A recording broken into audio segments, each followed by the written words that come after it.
This is Wendy Patterson, and today we are going to be discussing the newborn assessment. What is a newborn assessment? The purpose of the newborn physical examination is to assess the baby's transition from intrauterine line to extrauterine existence and to detect congenital malformations and actual or potential disease. The newborn assessment should be completed within 1 hour following birth. As long as the infant is stable, the infant can remain with the mother for bonding and skin to skin. By the end of this lesson, the student will be able to identify normal and abnormal findings of the newborn, demonstrate an ability to apply comprehensive professional knowledge of the nursing process in evaluating the newborn, promote patient safety and quality health care through simulation in the lab setting, performing a head-to-toe assessment of the newborn. The maternal history and delivery process. What to ask about the mother and what to ask about the delivery. What is the mother's blood type? What is the mother's Hep B, HIV, RPR, and rubella status? Did the infant receive any type of resuscitative measures? Was deep suction performed? What did the fluid look like? Did the infant have shoulder dystocia? Weights, measurements, and vital signs. If the weight is above 8 pounds or below 6 pounds, the infant should be plotted with a Ballard score. The Ballard score determines gestational age through neuromuscular and physical assessment of a newborn infant. Temperature should be between 97.5 and 99. Heart rate should be between 120 and 160 beats per minute. If a murmur is detected, blood pressure should be attained in all 4 extremities. Respiration should be between 30 and 60 breaths per minute. If the respirations are above 60, the infant should be monitored closely for retractions and nasal flaring. If the infant continues to be tachypnic, the pediatrician should be notified for further orders. Oxygen saturation should be above 94% after the first hour of life.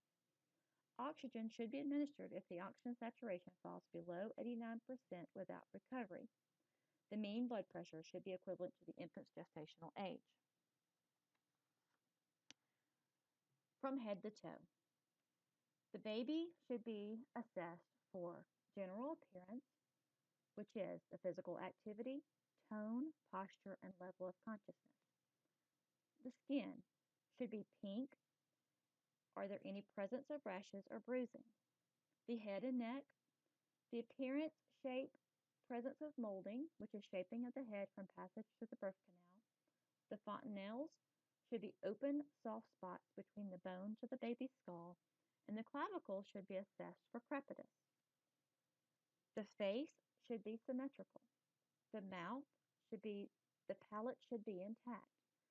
The lungs, breath sound should be clear. The breathing pattern should be symmetrical. The heart sound should be strong and regular. The abdomen should be, there should be no masses or hernias. The genitals and anus should have open passages for urine and stool. The arms and legs should be moving without difficulty, and the hips should not have a hip clip detected. Eyes and thighs. Proper administration of the rifamycin ointment, proper administration of vitamin K, and proper administration of hepatitis B. The eye ointment should be applied to each eye by opening eyelids as much as possible.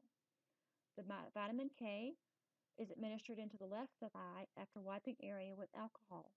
Hold the leg stable and administer into the vastus lateralis muscle.